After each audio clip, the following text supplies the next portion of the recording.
Hi poetry lovers, welcome to my channel Bella Poetry Presents. In this series we have on this channel I present my listeners and viewers to 4 series of poetry. The first series was called The Victorian Female Poets of the 19th Century. The second series was titled The Best Love Poetry and the Poets That Penned It. The third series was titled the Poets of the Silver Age, the Russian Poets of the Silver Age, which was very, very interesting considering the times that these poets lived.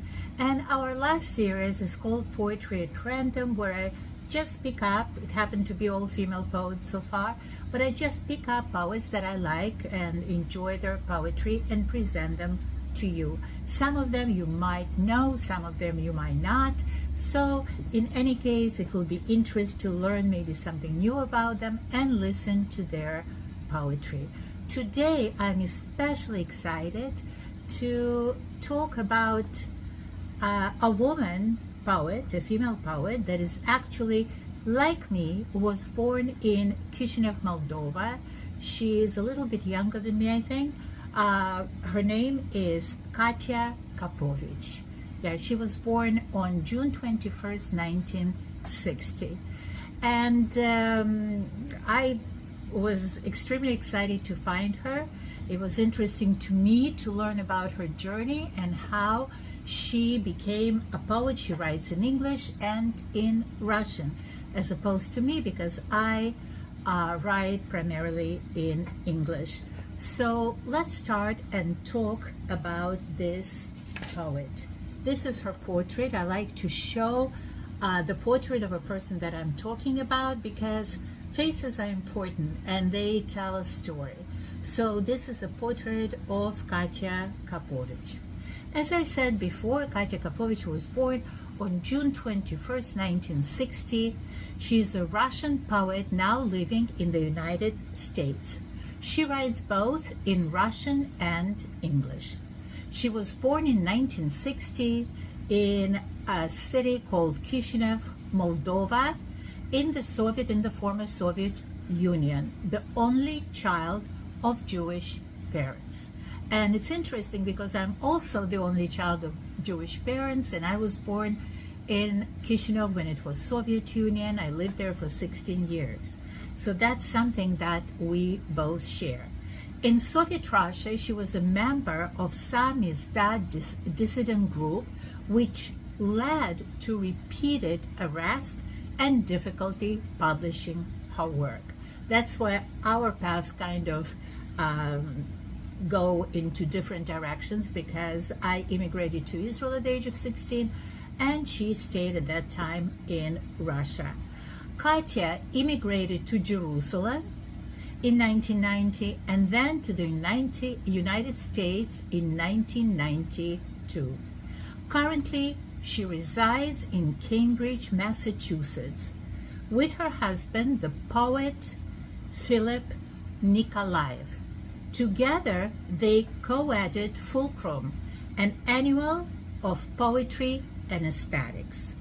She is the author of 10 Russian poetry collections and of 2 volumes of English verse titled Gogol in Rome, published in 2004, and Cossacks and Bandits, published in 2008. Her English poetry appeared in the London Review of Books, Poetry, the New Republic, Harvard Review, The Independent, The Common, Jacket, and numerous other periodicals, as well as several anthologies, included Best American Poetry of 2007 and Poetry 180. She was the recipient of 2001 Witter Bynner Fellowship from the U.S. Library of Congress and was Poet of Residence at Amherst College in 2007. She is also the recipient of 2013 Russkaya Premia, the Russian prize, in the short fiction category. And in 2019, she received the Russian Hemingway Prize for a short story collection. In 2021, her selected poems, The City of the Sky, were published in Moscow. Kapovich composes in both English and Russian, as we mentioned before. Her poems often take the shape of lyric narratives, incorporating elements of mythology and memory. In a 2010 interview with Mark Vincennes for Open Letters Monthly, Kapovich stated, "When we're young, it's our passions that take command of us. We follow them fearlessly and sometimes win because passions know shortcuts. That's been good enough for many years. Now, it is experience and lots of thinking that I want to guide me and guard me. No more haste.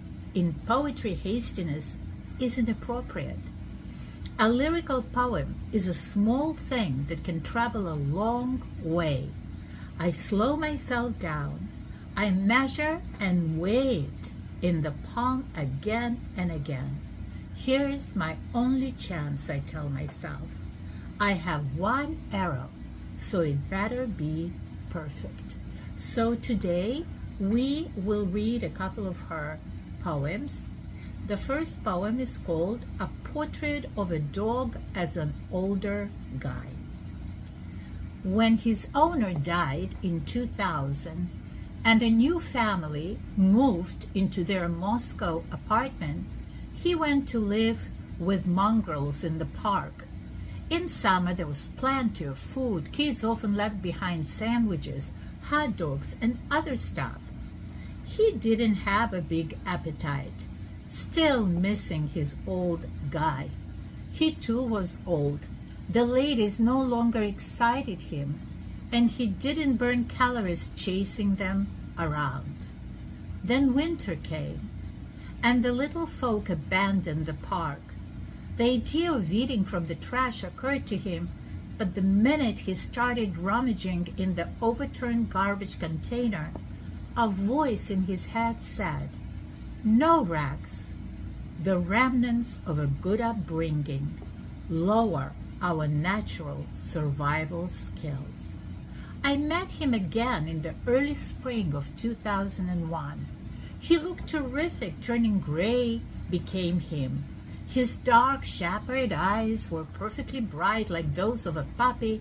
I asked him how he sustained himself in this new free market situation when even the human species suffered from malnutrition. In response, he told me his story, how at first he thought that life without his man wasn't worth it, how those who patted him when he was a pet that turned away from him, and how one night he had a revelation. His man came to him in his sleep, tapped him on his skinny neck and said, "Let's go shopping." So the next morning he took the subway and went to the street market where they used to go together every Sunday, and where vendors recognized him and fed him to his heart's content. "Perhaps you should move closer to the area," I ventured. "No, I'll stay here," he sighed. "Oldies shouldn't change their topography.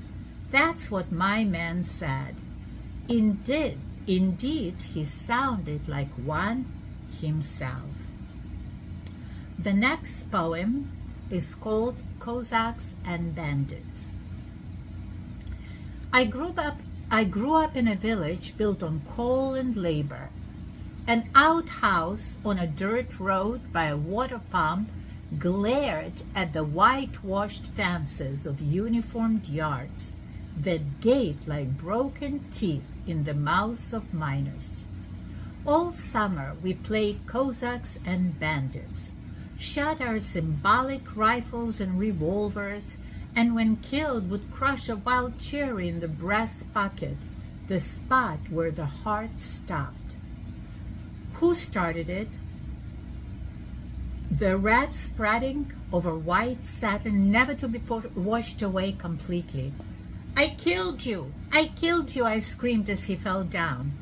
Men found him 3 years later in the abandoned mine after an explosion, his clothes covered with coal dust and blood. Women howled like wolves. It's nothing, he'll get up, I thought. It's just that stupid wild cherry on his shirt. And that's it for today with Katia Kapovich. You can also make your own research and look for her poetry and read more of her poems. I think she's quite talented, and I hope you enjoy learning about her life and her poetry. Thank you so much for listening, and I'll see you in our next segment of Poetry at Random. Please remember to like and to subscribe so that you'll be getting more segments of poetry in the future. Have a wonderful, wonderful day. Bye-bye.